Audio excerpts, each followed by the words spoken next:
Nag-name drop na, Vice ganda rektang pinaringgan si Rendon Labrador.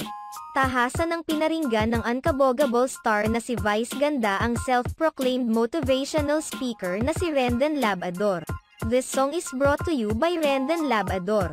Sa kamakailang episode ng show ni Vice ganda na Everybody Sing, humirit si Vice ganda ng pasaring kay Rendon Labrador habang kinakanta ng OPM band na Ben and Ben ang hit song nilang Araw-Araw. Iniba ng nasabing band ang lyrics ng kanilang kanta para ipahula sa kanilang mga contestant ang tamang lyrics. Mahiwaga, babasagin ka araw-araw, binagong lyrics ng Ben and Ben. Tila naisip naman ni Vice ganda na parang sumakto kay Rendon Labrador ang binagong lyrics ng kanta kung saan palaging sinisira nito ang kanyang araw.